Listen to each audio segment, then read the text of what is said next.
71 যদি পরাজিত না হইতো 24-এর প্রয়োজন হইতো না। 71-কে ওরা নিঃশেষ করার পর্যায়ে 24 আছে আমাদের সামনে দাঁড়িয়েছে। 71-এর যে ঘোষণা ছিল 10 এপ্রিলের আগে অনেকগুলা ঘোষণা ছিল, সেই লম্বা ইতিহাসে যাব না, কিন্তু 10 এপ্রিল যে ঘোষণা হয়েছে সেই ঘোষণার ভিত্তিতে 17 এপ্রিল মুজিবনগর সরকার শপথ গ্রহণ করেছে। 1972 সালে আমাদের নেতা শেখ মুজিবুর রহমান, আমরা কিন্তু এক সাগর রক্তের বিনিময়ে আমরা আমাদের স্বাধীনতা অর্জন করেছি, কিন্তু আমাদের নেতা রক্ত দেখে নাই, রক্তের সিংহাসনে উনি বসেছেন, যার কারণে উনি এই যে দার্শনিক ব্যক্তি, সাম্য, মানবিক মর্যাদা, সামাজিক সুবিচার বা সামাজিক ন্যায় বিচার, এর ভিত্তিতে যে সংবিধান রচিত হওয়ার কথা ছিল, সেই সংবিধান রচিত না হওয়ার কারণে আজকে বাংলাদেশের 24-এর ছাত্র জনতা আজকে অভ্যুত্থান ঘটিয়েছে একটা গণতান্ত্রিক রাষ্ট্র কাঠামো নির্মাণের জন্য। সাথী বন্ধুরা, এখানে বিজ্ঞ আলোচকরা আছেন, আমি আপনাদেরকে অল্প সময় আমার বক্তব্য শেষ করব। সিনেমা দেখেছিলাম হীরক রাজার দেশে, ওই যে হীরার খনিতে রাজা শ্রমিকদেরকে দিয়ে কাজ করাতেন, সেই কাজে ওইখানে খনির ভিতরে ওদেরকে বন্দী করে রাখতে, আস্তে আস্তে এর বিরুদ্ধে বিদ্রোহ হয়েছে। তখন সাধারণ মানুষ সেখানে বলেছে রশিদের টান, রাজা হবে খান খান, কিন্তু রাজা খান খান হয়েছে। আমাদের দেশে যে রাজারা খান খান হন, 1972 সালের পর থেকে অনেক রাজা এখানে খান খান হয়েছে, কিন্তু ওরা বিদায় নেয়নি।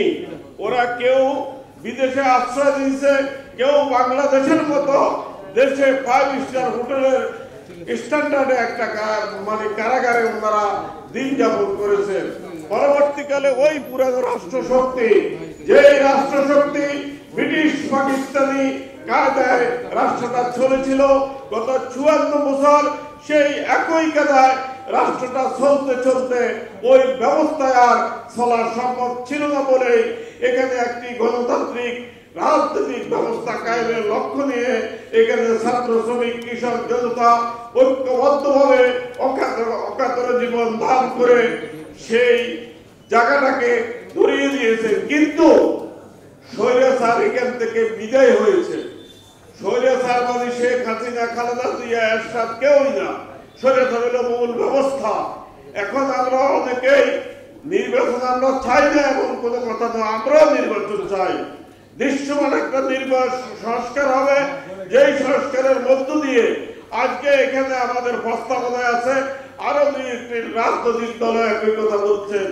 আজকে এখানে একটা কথা আছে, সংবিধান সংস্কার সভা এবং জাতীয় সংসদ নির্বাচন একই সময়ে হবে। কারণ আমাদের দেশের মতো যে অর্থনৈতিক অবস্থা আমাদের, সেই অর্থনৈতিক ব্যবস্থাতে দুইটা নির্বাচন সম্ভব নয় বলে একটা অঙ্গীকারনামার মধ্য দিয়ে আমাদের যারা নির্বাচন করবেন তারা সেখানে সংস্কার সভা ওনারা নির্বাচন করবেন এবং জাতীয় সংসদ হবে।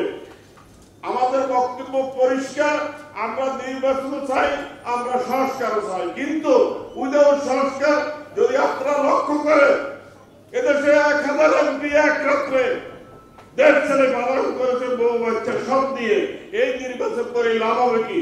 একই নির্বাচন হবে এবং এই 1000-এর মধ্যে আমার পরিবারের একজন সদস্য আছে, তাহলে এই এমপি, এই মন্ত্রী হয়ে, প্রধানমন্ত্রী হয়ে আমাদের লাভ কি? তাই আপনাদেরকে আহ্বান জানাবো, আসুন আমরা সংস্কার করব এবং আমরা নির্বাচন করব। এই আহ্বান জানিয়ে আপনাদের সকলকে ধন্যবাদ জানিয়ে আমি আমার বক্তব্য শেষ করছি।